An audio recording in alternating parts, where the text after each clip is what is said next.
Origato. Of het is arigato. Hi. Dennis, what are you doing? I'm practicing my Japanese. Why? We had a perfectly good sushi workshop. We both like sushi. The Olympics Tokyo 2020 postponed to 2021. I like sushi as well, and I like watching the Olympics, but that's not a reason to practice my Japanese. So what's going on? I got into my library and I got some books out of Japanese whiskey. And I got intrigued by Japanese whiskey. And I thought, why? I drink all my life whiskey, but I don't know anything about Japanese whiskies. And I came across a beautiful chapter about great distilleries from the book from Dave Broom. And I thought, I need to know more. I need to get up my Japanese up to scratch. Now it's making sense. In that case, did you know that ChiChibu is imported by a guy in Brabant? In Brabant? Yes. So Japanese whiskey isn't that far away at all? No, we could call him right away if you'd like. I think we should do that. I've got his number. We should do that. Yeah, shall we do that? So we're diving into ChiChibu today? I think that's the best. Looks great. Start the leader then.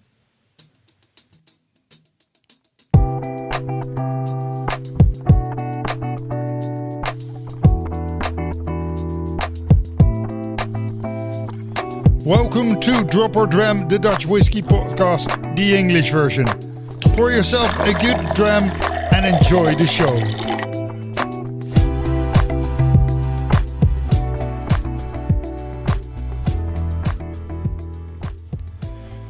Yeah, I'm very excited, John. It's our first English version of the Drop or Dram podcast. And I'm a little bit reluctant because my English isn't up to scratch. But let's go to Japanese. Mine is a little bit rusty as well due to Corona. However, it's a very international podcast today because we're a Dutch podcast about whiskey in English today about Japanese whiskey. Yeah, about Japanese whiskey. That must be a great one. Yeah, and when we were looking in our quest to know more about Japanese whiskey, we came out in a beautiful village all the way in Brabant, the Netherlands, in Ude. And not just a small part of Ude, but in a cloister or a monastery, a former monastery. And in there we find Salud Distribution with Maurice van Vliet. And I think we've got him on the phone right now. Hello, Maurice. Hi, hello. Hi, Maurice. We've got your number by searching a lot on the internet. And we found out that you're the proud distributor of very, very special Japanese brand, Ichiro's and ChiChibu. Is that right? Yeah, that's correct. And indeed, the proud distributor and importer for already a few years now. But this is a brand that it's not very well known at the moment. No, it's not the biggest brand, but I've been doing some research in my book about Dave Broom, The Way of Whiskey, and it is intriguing what this guy does, and it doesn't exist for a long time. That's true. I mean, ChiChibu is one of the Japanese brands that's very, very interesting from the marketing, from the way they make the whiskey. Japanese whiskey is quite traditional, but the way ChiChibu is made, it's very new, very fresh. They do it a little bit different than the old traditional ways. And the demand is huge worldwide, and that's what puts ChiChibu on the maps. The 4, 5, perhaps even more recent years. And Maurice, you are telling us about a different way of whiskey making by ChiChibu. Could you tell us more, or is it a possibility that we try to contact Japan as well? Yeah. I mean, I can tell also a little bit about it. You can call Japan as well. It's always the question if they will pick up with time difference. But yeah, sure. Both ideas sounds good. Well, perhaps later in the podcast we try to phone Japan then, Dennis. Yes, I think that's a great idea because nobody can tell us more about ChiChibu than the people from ChiChibu themselves. So we'll give it a try. I think they're very, very busy watching the Olympics, but with a time difference at around now, they should be awake. So Maurice, if you text me the number, I'll go out and find them, and we'll get back to them later on. But tell us. Now we have Maurice on the phone. So Maurice, how does a guy from Uden? And for all our listeners who don't know where Uden is, we don't know either. It's a very small village somewhere in Holland, but very proud of what's going on there. And Maurice, how does a guy from a small village, Uden, comes across ChiChibu? Yeah, well, I mean that's a funny story. I met Marcin Miller. And that's the person, together with David Kroll, who made a few Japanese whiskey brands quite big, or they put it at least, on the international whiskey map. I was reading an article, and in that article, it was saying that they were starting a new gin distillery in Japan, and we have a company, a spirits distribution company in Holland and Austria.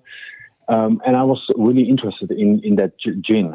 But I also knew that those two persons were having the distribution rights of ChiChibu, of Hanyu and Kurosawa back then. And then we were talking about a few years ago. So I basically approached Marcin and I said, hey, Marcin, I would be very pleased and honored if we could give it a try with the gin for both our markets. If we could make some kind of deal with ChiChibu, Hanyu, and Kurosawa. So that was basically the start of our cooperation. And I mean, that's basically the short version, but yeah, that's more or less how it went. Marcin Miller, he's a well-known name in the whiskey brand, and if I go back into my memory, I know Marcin because he was the founder of the first Whiskey Live Festival before we had any whiskey festivals in the world. So I'm going to give him a call, and I think I've still got his number, and I'm going to give him a call and see what he's got to say. Maurice, what do you think? Yeah, I mean, Marcin is a very well-known expert, and he has many contacts. He is indeed setting up a few big whiskey exhibitions, and was the editor of a magazine. So yeah, sure. I mean, it's definitely interesting for the listeners. Yeah, definitely. I think I found his number already, so. I'm going to punch in his number, so I'll edit that out because otherwise everybody's going to call Marcin, and I don't think he would like that. But I'm going to give him a call, and we'll be right back.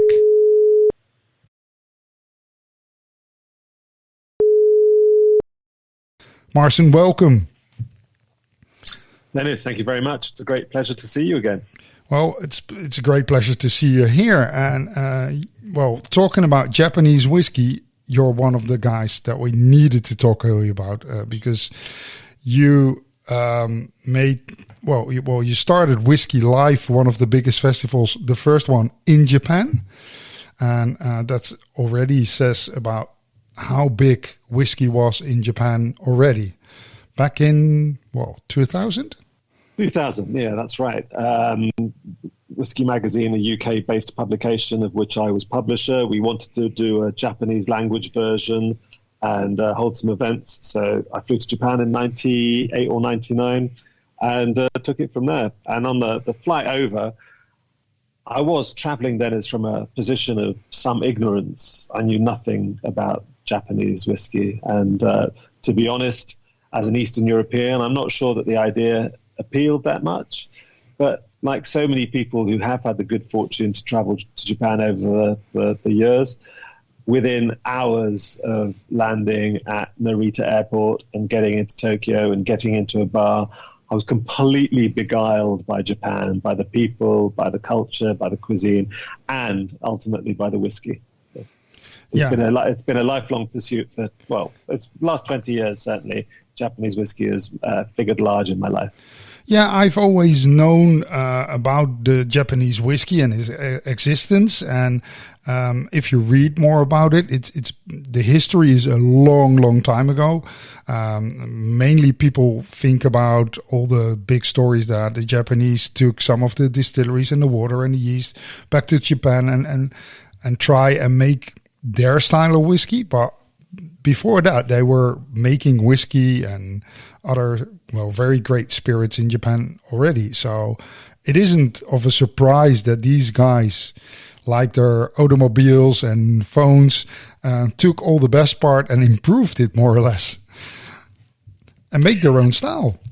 Yeah, I think that's a very fair assessment. I used to use the analogy about Lexus. In how Japanese whiskies can be put together, a real forensic examination of what makes the best things in the world, and then an improvement thereupon.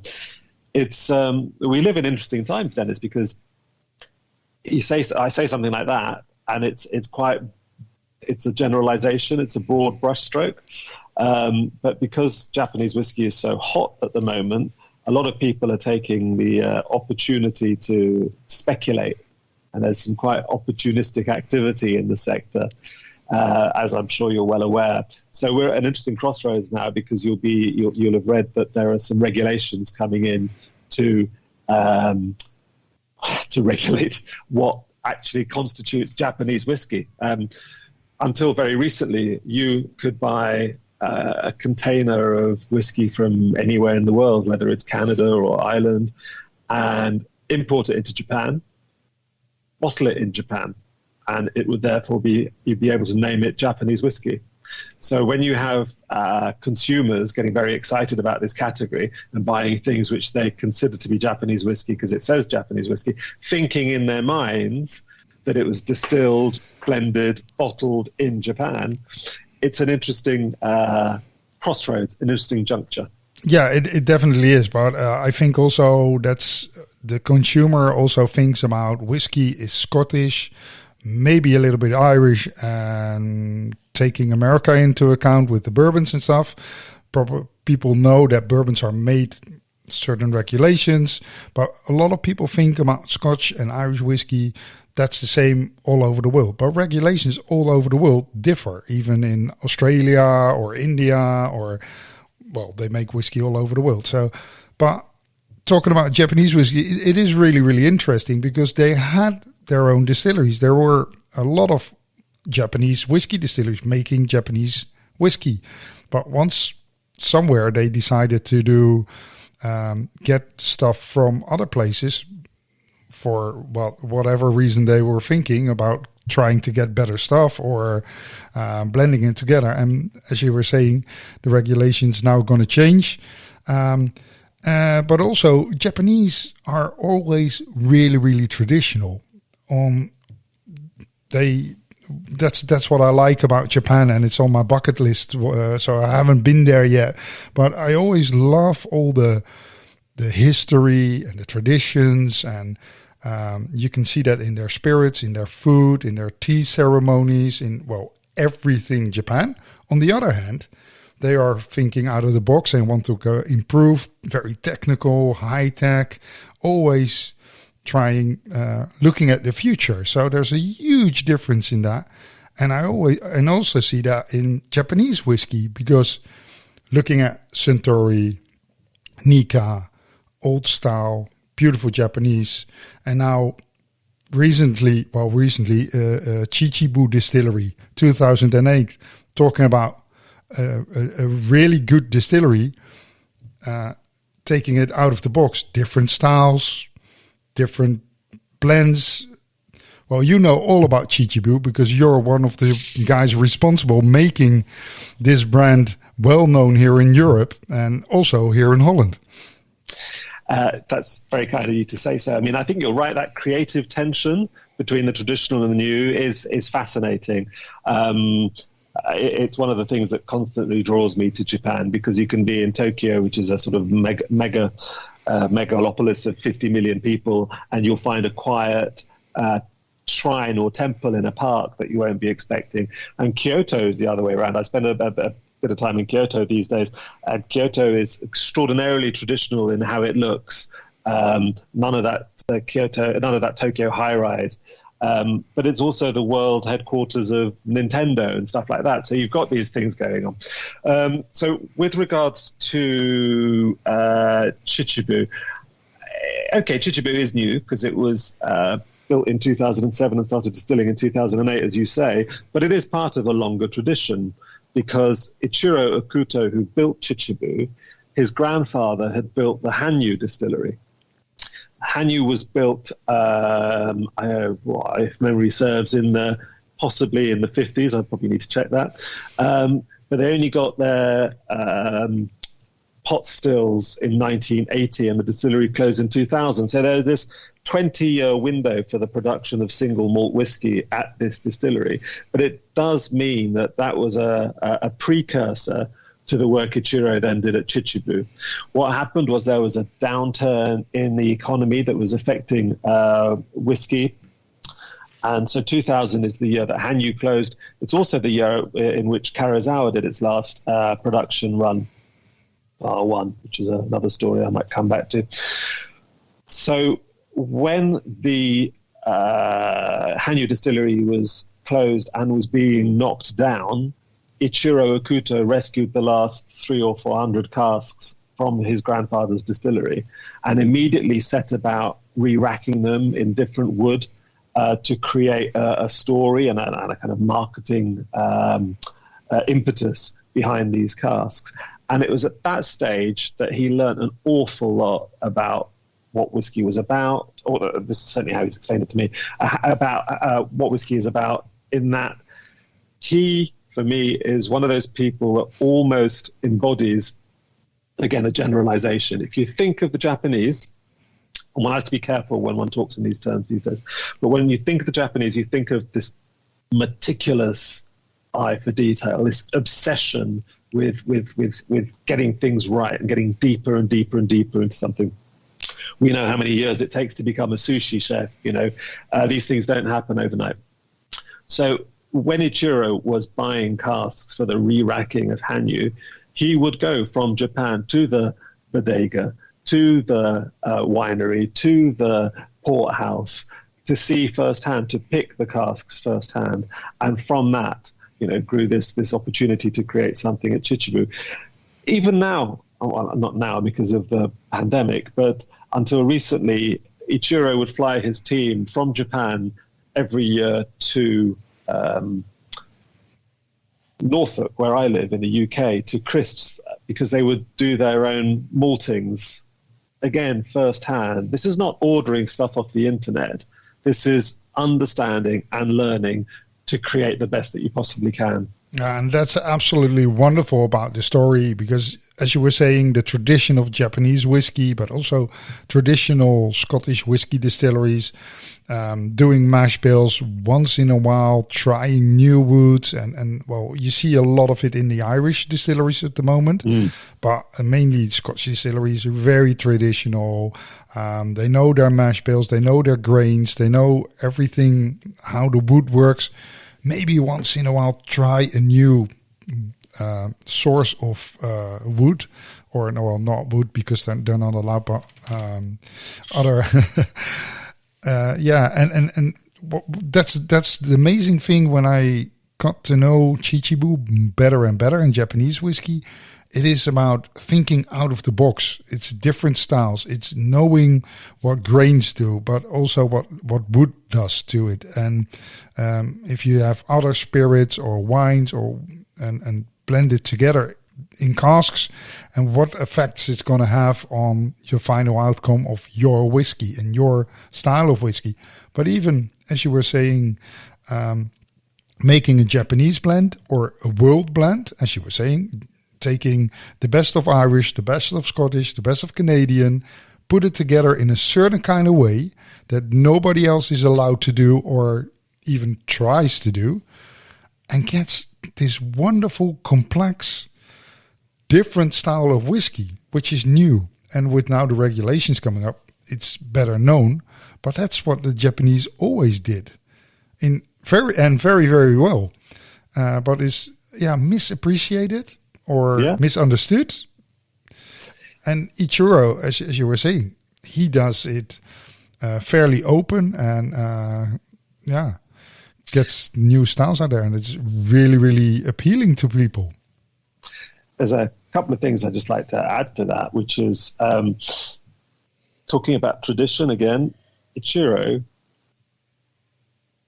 wanted to ensure, even when ChiChibu was a tiny single-site distillery, that he had his own cooperage on site.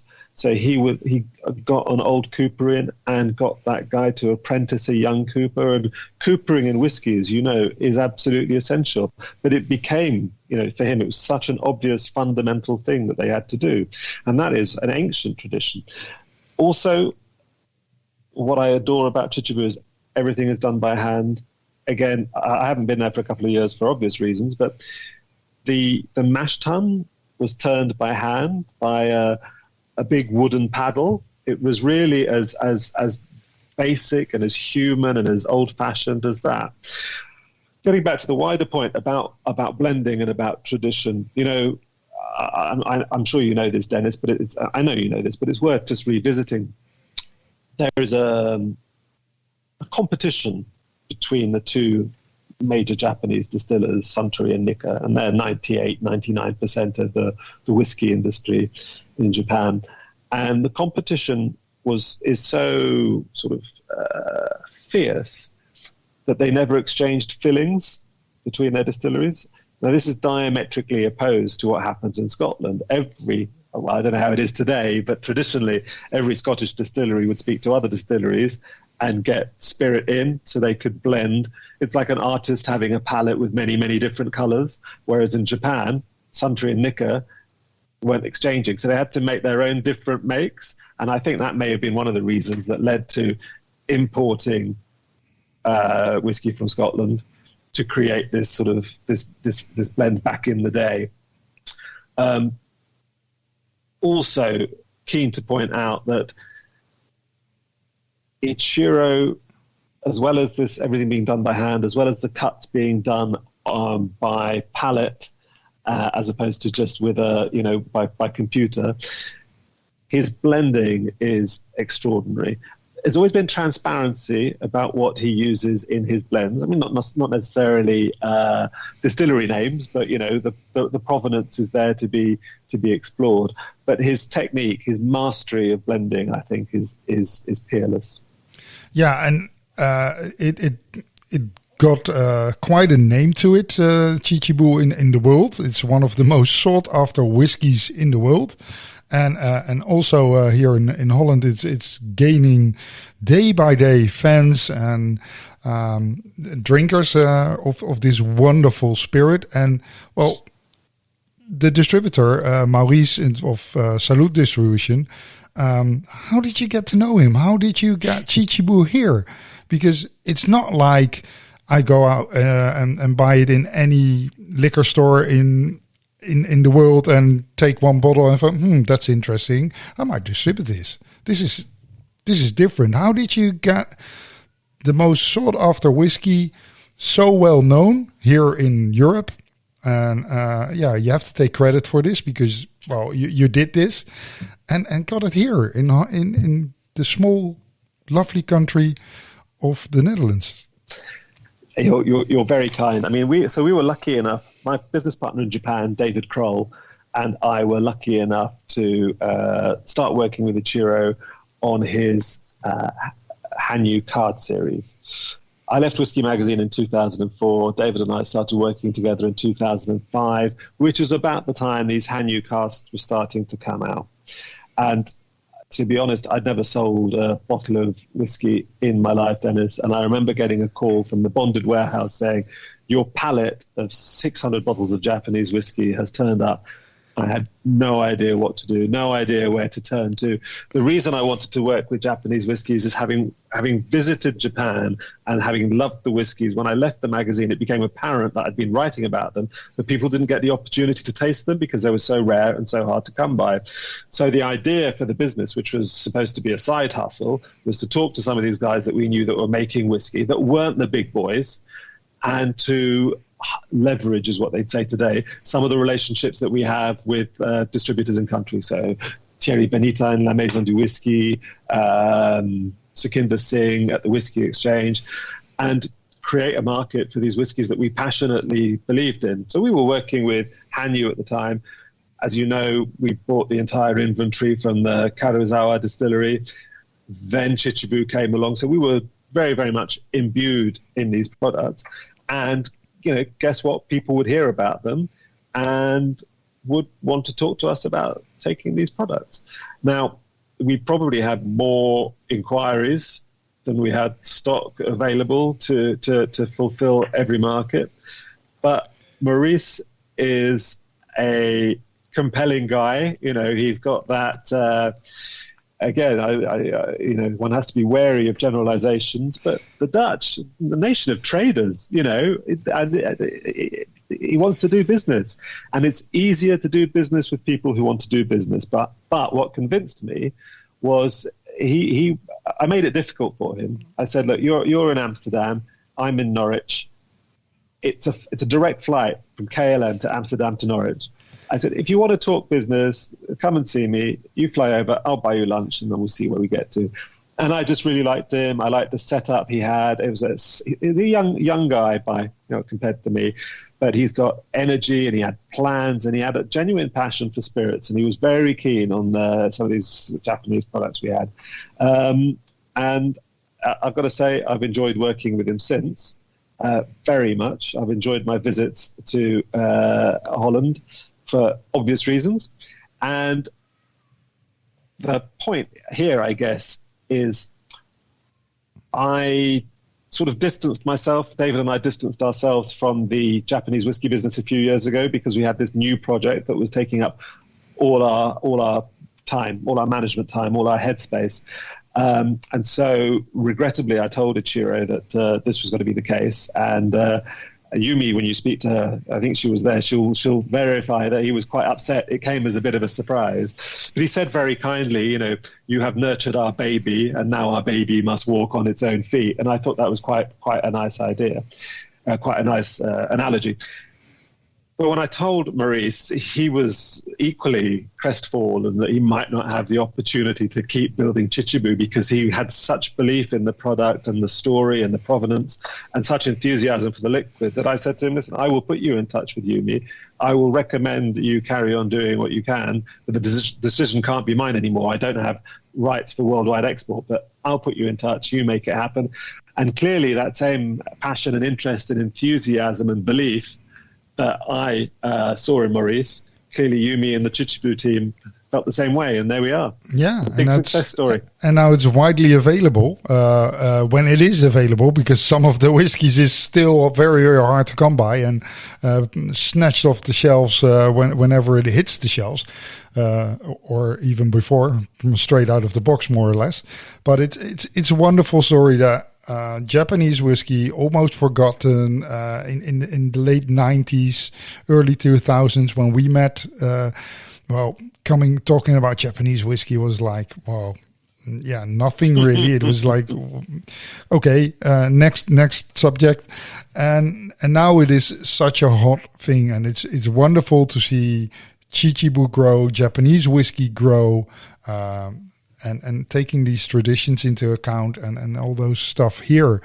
Salud Distribution does a great job with all the ChiChibu whiskies out here. And as I was saying, and I was rather ashamed of being out there in the whiskey industry for over 25 years and not knowing much about Japanese whiskey, because somehow I drink it, I've got some, but somewhere in the line of being busy with other stuff, it was in the back of my mind, but nowhere in between. And thank you very much, Marcin, to put it back on the tip of my tongue, and I'll appreciate this, and I'm gonna try and develop the Japanese whiskey here in Holland as well. And yeah, it's absolutely wonderful. There's so much to talk about, but it is a podcast, so we don't want to bore people.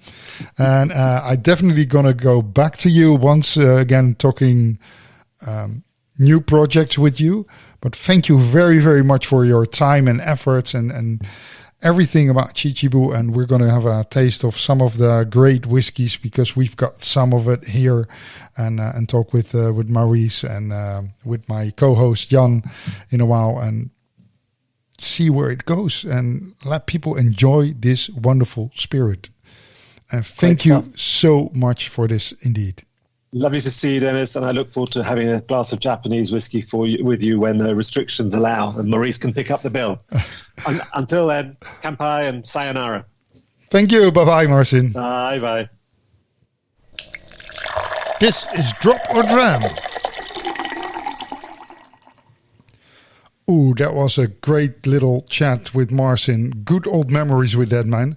But I never knew he was so in Japanese whiskey, and also the man more or less responsible for bringing a lot of the Japanese whiskies here into Europe and in Holland, especially. And so it's really, really strange now how paths cross. And it was lovely to talk to Marcin again, because I haven't seen him in ages. And I came to you, Maurice, a couple of weeks ago, and we talked. And then you see how the world is a very, very small place, but all comes together with a great glass of whiskey. And you provided me with a great sample of Ichiro's malt and grain. Jan, I'm going to pour you a glass. You've got the sample as well on the other side of the line, because we're still in lockdown here. So we're in 5 different places. What can you tell about Ichiro's malt and grain, Maurice? Oh yeah, that's an interesting one. It's so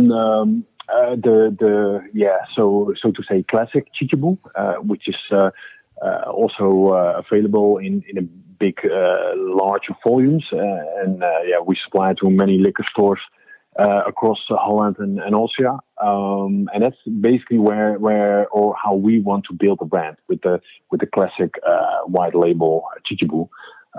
It's a blend, and it's a blend between the best bourbons, Scotch, and Irish whiskey, and of course a bit of ChiChibu, and it's also filled and blended in Japan, so it's a real Japanese whiskey.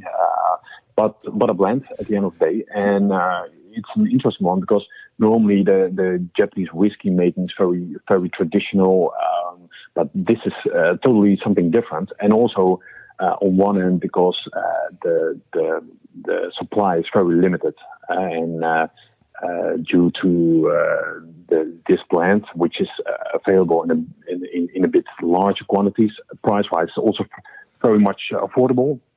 I think it's a very, very good move of Ichiro. Yeah, and we were talking about, because listeners will think maybe got a little bit confused. We were talking ChiChibu and Ichiro's, but it's ChiChibu and Ichiro's are the same distillery.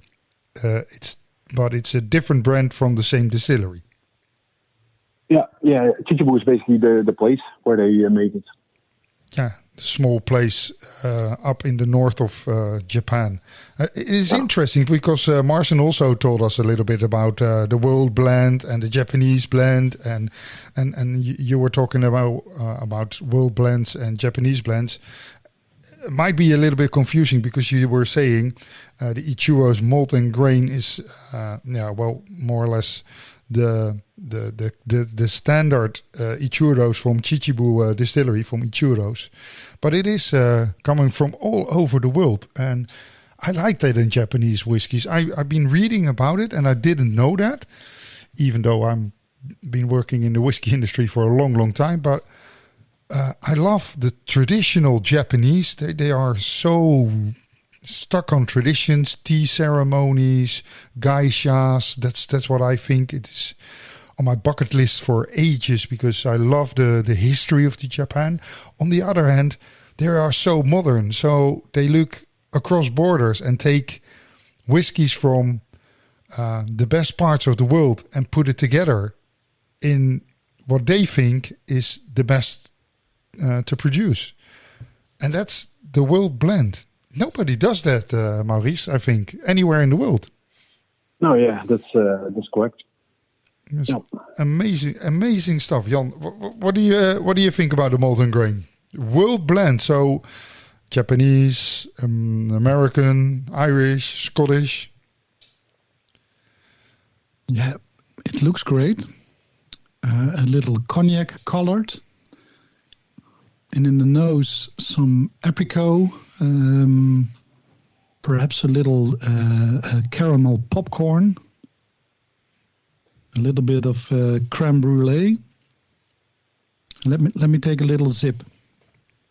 I'm sipping with you. Maurice, do you have still something in a glass or not? Yeah, me as well. I mean, the struggle that we are facing as a distributor and importer was always a little bit that when ChiChibu was making a new product, it was always very limited.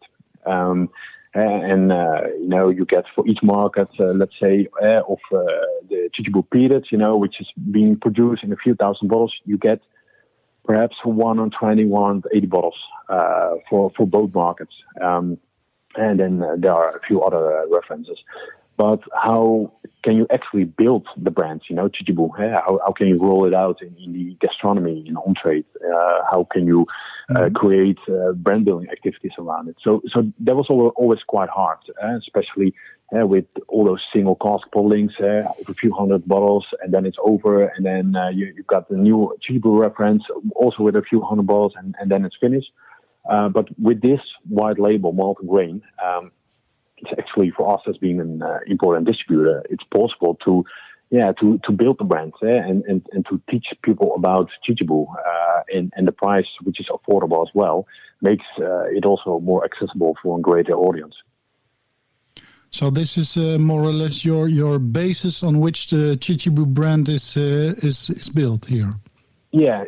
That's how we would like to see it. Yeah, and what other expressions can you find in the ChiChibu or Ichiro's range? Then, as you say, there's always a very limited supply, but it's limited editions.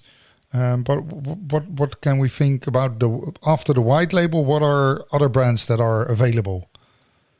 Well, what we normally always get is the Missionara Woods, double distilleries, those kind of products. We get sometimes the peated.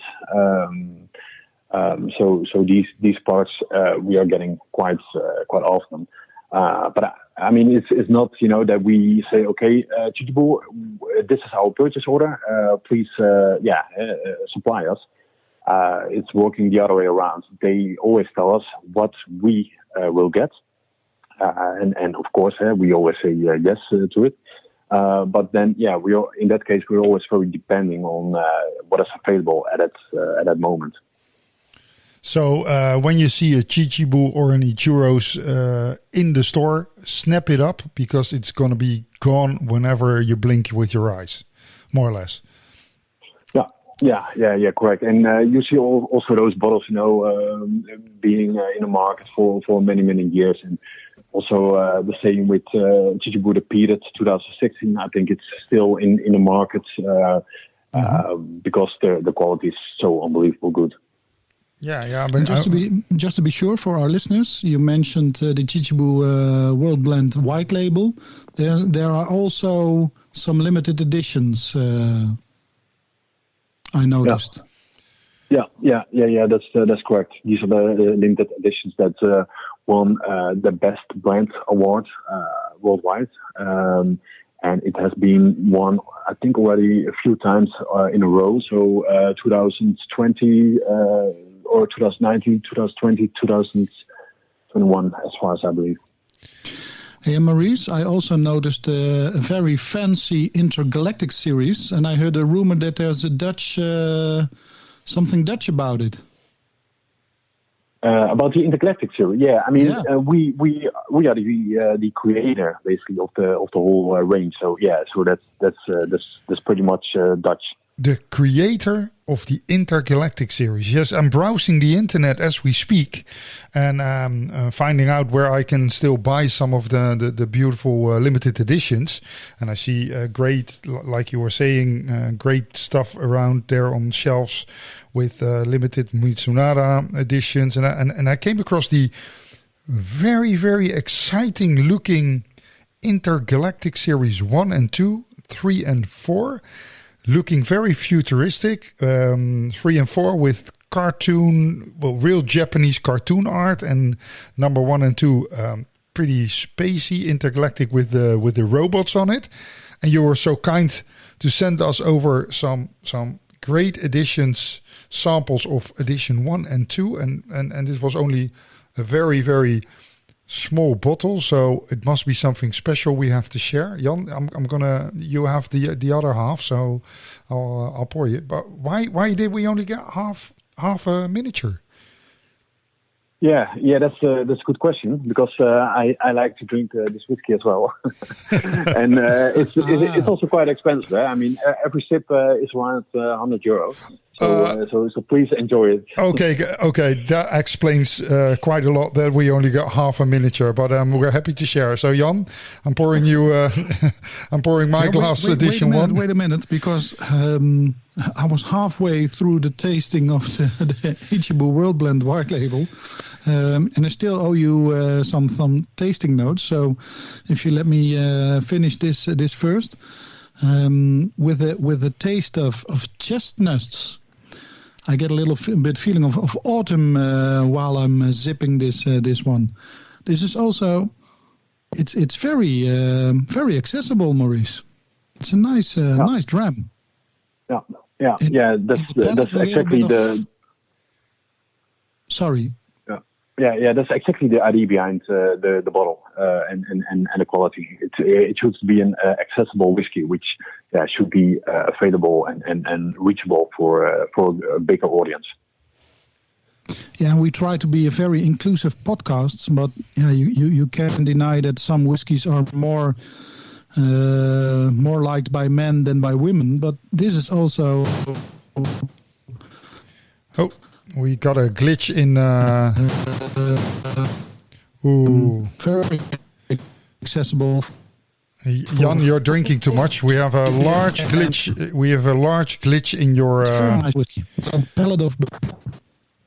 Jan is signing out because he's having too much. But he'll probably come back. We lost the connection, and it's not even the connection to Japan at the moment. But I found a number of Yumi, so I'm going to punch in the numbers of Yumi, and then Maurice, I'll get back to you soon, because they are picking up, and I've got her on the other side of the line. You can't hear it at the moment, but I'm going to have a small talk with Yumi, brand ambassador of ChiChibu. Yokoso, Yumi. Welcome to our podcast. It is an honor to have you all the way live from Japan, although it is on the other side of the screen. But thank you very much for joining us. Yumi Yoshikawa. I'm not pronouncing it very well, but I think it is good. It is good? Oh, thank you. That worries me. She's global brand ambassador of ChiChibu. And ChiChibu is probably the Japanese hottest brand out there in the world at the moment. Hi, Yumi. Thank you very much. Hi, Jan, and hi, Dennis. I'm Yumi Yoshikawa. Your pronunciation is actually good. Yoshikawa is perfect. I'm the global brand ambassador for ChiChibu Distillery. You know, where is ChiChibu? Yeah, well, we know Japanese whiskey is probably one of the hottest whiskeys out there at the moment. 10 years ago, we didn't know too much about some of the Japanese whiskeys, but it is gone from bad to worse, and it's one of the best things happening out there at the moment. And maybe ChiChibu is one of the hottest brands out there, the most sought after. It is an amazing. But ChiChibu, where in Japan is it situated? It's pretty center of Japan. It takes only like 1.5 hours by car or train from Tokyo. So it's about 70 kilometers above. So it's really easy to get there. But our history is not really long because we started from 2004. That's like a company established. Then the distillery itself, we started from 2008. So it's only nearly 14 years. Yeah, it's a very young distillery with a huge tradition in Japanese whiskey. And I think that especially ChiChibu, because it's a young distillery, but there's also a lot of happening in the distillery because you have your own style of whiskey, you have your own taste, you have your own thoughts about whiskey even.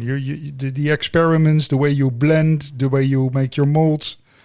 Everything is special there. Yes, that's true. Even if it's very small distillery and kind of new, but what we are trying to do is traditional things. So the philosophy is kind of back to tradition. So we don't do just new things or surprising things, but also we are more like focusing on the traditional way. Like, for example, we have from maltings and also cooperage, which is really unusual for small distillery.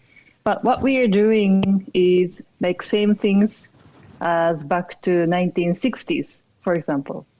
Wow. So that's why maybe the taste of whiskey, it's more like, how can I say, it's very classic flavor. It's a classic Japanese flavor, and that is different because a lot of people don't know what is a classic Japanese flavor. Because a lot of people thought in the old days they were imitating Irish and Scotch, but it's not. It is totally different. I heard even you are growing your own barley in Japan at the moment for the distillery. Yes, that's true. We started from around like 2014. We started growing our own barley. Then actually we use, for example, 250 tons of malted barley per year for the original first distillery. Then in the case, 10 tons are coming from this area, growing in ChiChibu. But it's not going to be like 100% in the future because like a local barley, it's good, but doesn't mean the best. Of course, we want to try the English barley, Scottish barley, and German barley recently. So we are trying to find the difference between the barleys because each of them has different flavor. So, but of course, trying the local barley sounds good too. Then we really want to try the whiskey from ChiChibu area. So that's why we've been trying it. Yeah. And when people saw ChiChibu, some people know Japanese whiskeys. They know the major brands, of course, the brands that made are by Nikka and Suntory. But a lot of there might be people that are there that ChiChibu, never heard of it. But it is special. It is beautiful product. It's not the easiest to come by because you make only small batches, but you make a Japanese blend, you make a world blend. What is the difference in this? It's a very interesting question because, of course, our distillery is located in Japan, so we are making Japanese whiskey, ChiChibu single malt, for example.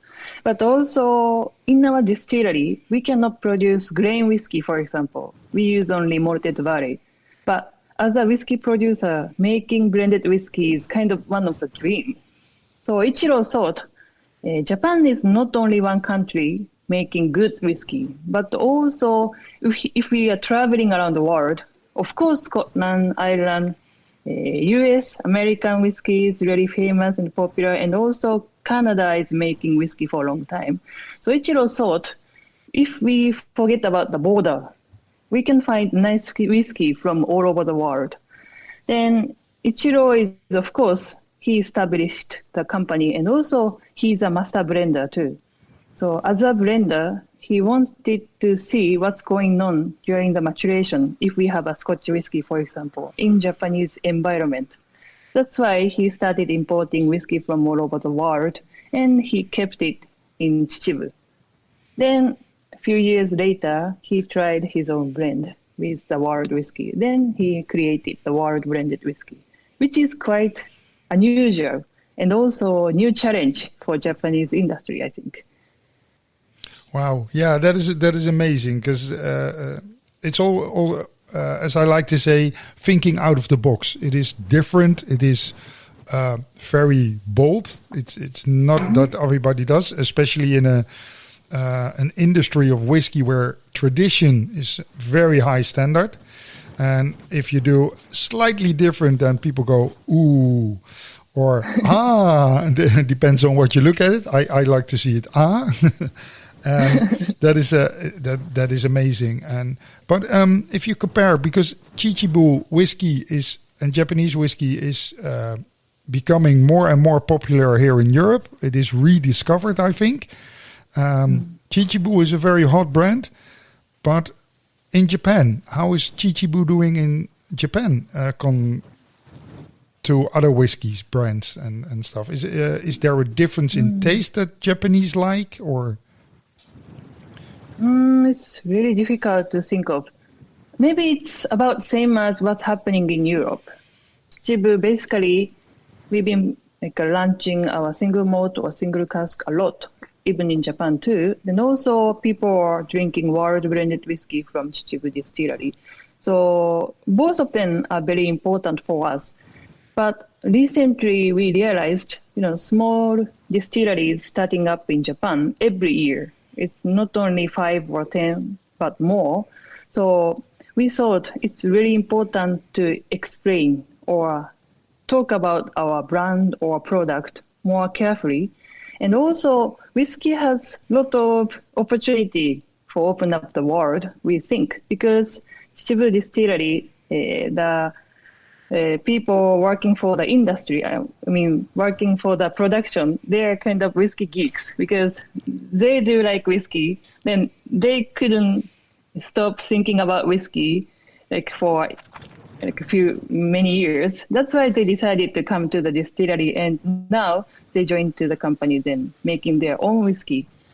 So we thought we shouldn't just think of the tradition or just following to someone, but also we have to create more people to think of the way of whiskey. So we recently started speaking about our brand or product more, even through the internet. Because of the COVID-19, we cannot go out quite often. But we cannot stop trying the new way. Yeah. Then it's maybe getting better, I think. Yeah, I hope it's getting better. And we know you, for our listeners, maybe not, but you're a familiar face in the world of whiskey. And the world of whiskey is a very close community, but you travel the world. You worked in Scotland. The complete team of ChiChibu went to Scotland, England to learn from the best and to see how to make it and make it their own. And still, it is a complete own style of Japanese whiskey, a complete different style to any other whiskey, not only Japanese, and that's great. And that's why I asked you the question, because you've been working in Scotland in a beautiful bar that every whiskey lover should visit, the Highlander in Grekeliki. We've seen you on whiskey festivals, and we hope to see you on different whiskey festivals soon, and not only online like this. But for now, it's absolutely wonderful. But we've been enjoying some of the great taste of ChiChibu whiskies at the moment, and we're looking forward to getting more and more new, different types and styles of ChiChibu, and let everybody have a nice taste. Are there any future plans to make a core range of ChiChibu, or affordable ones, or special ones, or single casks? What is the future for ChiChibu whiskey? So production-wise, we just started the second distillery in 2019. So what we have now is first distillery, the original one, started from 2008. Then the second distillery from 2019. Then also we have a cooperage and also like a flour malting phase. Then, first of all, we have to see the 3 years old of whiskey from the second distillery. Then trying to increase the volume. Then trying to show our whiskey to more people. Then another things what we are aiming to do is we just launched 10 years old. Because as a whiskey producer, adding the number on the label, it's really huge things. So we've been waiting for nearly like 13 years. Then last year, we launched ChiChibu the first 10. So of course, the Glenfiddich does, and every single producer's doing the same thing, like 10 years old or 12 years old, 15, 18, then 30 years old in the future. So most important thing, and also one of the most difficult things running the distillery is like if we can continue it or not. So we are aiming to put the 30 years old in the future on the label. That's what we are thinking about the future for now. Now, of course, maybe 10 years later, we might find another things again. But if we can see the 30 years old on the label, maybe that means we've been doing good things and also the production is going well. Yeah, it is very hard. That is the very hard thing about making whiskey. You have to look into the future in 10, 20 years' time. And on the other hand, we don't know how the world's going to look in 10 years ago when we were starting we've been working in the whiskey industry for a long time, and you too. 10 years ago, we would never imagine that we would do online things, and you were working with ChiChibu, and we have a product that is so hot and available at the moment. It is really, really crazy. So it is also very hard to predict, but it's nice to hear about those future plans. So, well, Yumi, you've been telling us everything we wanted to know about ChiChibu. We have a few samples here to taste. So together with the other people, we're gonna have a small taste and enjoy ChiChibu, and hope to see you very, very soon live again, doing a master class or events or whatever, and not only online, and and tell good stories, and we're going to have a good drink. Yumi, arigato. Thank you very, very much. Thank you very much for your great opportunity, and hopefully to see you guys soon in real. Arigato, Yumi. ありがとうございます。 Bye-bye. Bye. Back from Japan. That was so good that Yumi was picking up the phone in Japan. That is incredible. Live from Japan, and there's nobody better than anybody can tell right at the distillery. So, Maurice, as they were saying, they've got future plans about distilling with their own barleys, experimenting with different casks. So there's a very, very bright future for Japanese whiskey and ChiChibu Ichiros. But also we're saying, you got your own casks in here, and we were been talking about it, the Intergalactic series with very spacey-like labels. Edition 1 and 2 already sold out very, very quickly, but we've got some of the samples left provided by you. Thank you very much. And we're going to pour that and talk about that a little bit. Edition 3 and 4, and upcoming September 2021, more or less, Maurice. A new edition? More or less. Yeah, correct. What's going to be that? Can you tell us about it, or is it still a straight secret? Yeah, well, it's a big secret.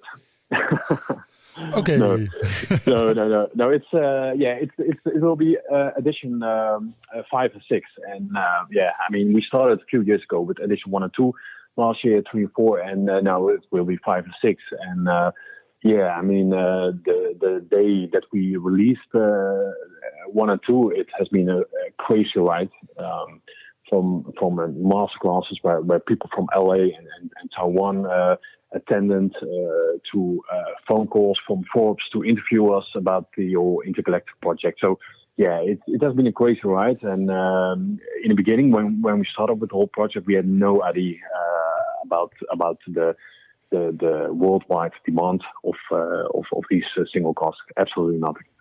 So it's a Japanese whiskey, with a Dutch international kind of thing going on, because everybody and now you're interviewed by the guys from Or Dram, the podcast, and not Forbes, unfortunately, but who knows? Well, it's more or less the same, right? Oh, thank you. Jan, I'm going to pour you a little bit of I brought you a little bit of the sample addition to the Belgian Stout cask. Wow, that nice. sounds great, because you are also into your beers at the moment, Jan, and especially in stout. So, I'm Can you take us through the stout edition? Who don't know that I'm becoming 50 next year, and it's only since a year that I've been drinking beer. So and the combination of beer and whiskey is completely new to me. So Dennis is introducing me in drinking what we call in Holland the kopstoot, or the boiler maker in Ireland. So perhaps later tonight I should try the ChiChibu with the Belgian stout next to it. But for now, again, those sweet flavors empower me. The peppery taste is back again, but now there's some beery flavor as well. It's nice, sweet bittery in the palate. Some chocolate. It's really like chocolate in there. They did a good thing there. Yeah. How the hell did they? I'm sorry my language, but how the hell did they get Belgian stout cask aged in Japan, Maurice? Do you know that? Well, I mean, I know that ChiChibu likes to experiment a lot, with the different casks, etc. And how it went, in the beginning. They asked us if we would be interested in the single cask release, and of course, I immediately said yes. But at the time, I had no idea about the worldwide demand for it. And then we got a few samples being sent, and as far as I could remember, it was then that this beer cask aged ChiChibu, and I think there were also a few wine cask samples in it. So like very different samples at a time, and then we choose those two with a bar with a befriended bar in which we also did the label design for the edition 1 and 2. Mm-hmm. But that's intriguing, because that's edition 1 and 2. Unfortunately, sold out in a flash. Edition 2 and 3 also sold out, 3, I guess. 4. Yeah, probably. And now a new edition 5 and 6 coming out in September. But how do you choose that single cask? You are provided with some of the samples from ChiChibu, but as you were saying, it is special for Salud distribution. You guys, you put it on the market with a very, very exciting label, very spacey and out of the box thinking. And I think ChiChibu is also an out of the box whiskey, more or less. But how do you choose from those samples the right one as a special edition? Yeah, this time with edition 5 and 6, we invited 3 whiskey brand ambassadors or whiskey experts from Holland and 3 from Austria. And the samples that we received, we sampled it out and we sent it to those 6 people. We arranged a Zoom meeting with everyone.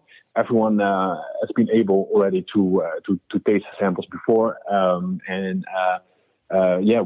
we basically gave them points. So those 3 people in Holland and those 3 people in Austria gave each sample which they received points.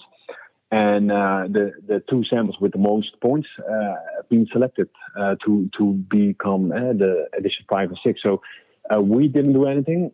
So in general, I always like to involve other people with the whole decision making, from the label design till the cask selection. And so we have involved them, and they were very happy, and we were very honored that they have been part of this project. So yeah, that's basically the whole idea behind it. So there's a complete process in not only getting samples sent from Japan to you, from okay, this is what we can provide you, and go ahead and see what you can do with it. There's a lot of thought and tasting before the final casks are selected, and I think also probably ChiChibu Ichiro will want to know what you're going to do with those kind of bottles, because it's their name on the label. Yeah, correct. And it's also good that we have involved a bit more people, than let's say only two, because then if you would only have two or only one, then the judgment is always quite straightforward. But when there are more people involved, you have basically a bigger palette to choose from. Yeah, absolutely wonderful. But it's this limited editions is very, very limited. But if people are interested, where can they find these little gems, secrets? Yeah, that's a good question. We have been struggling since the release of edition 1 and 2 with allocating the bottles in a fair way. You see these days that there are ballots, that there are that certain competitions to be able to buy a bottle. But we have said straight from day one, okay, we appoint a few specialized liquor stores to become a ChiChibu brand ambassador store, which basically means that they are able to receive the limited editions, the first editions, that they could choose the number of bottles that they would like. But also in return for that they are the ones that could educate their customers in the best way. We give them training, we give them all the information that they need, and in that way they are basically the stores that are able to choose what allocation they would like to get. That's not only for the Intercollective, but it's in the general allocations that we provide them. And we started with it with edition 1 and 2 in Holland. So there are 5, 6, perhaps even 7 ChiChibu stores. So if people would like to buy it, then they have to go to these stores. And in Austria, we would appoint official ChiChibu stores from 2021 onwards. Nice. Is there a place where people can find those liquor store embassies? Is that on your website or somewhere else?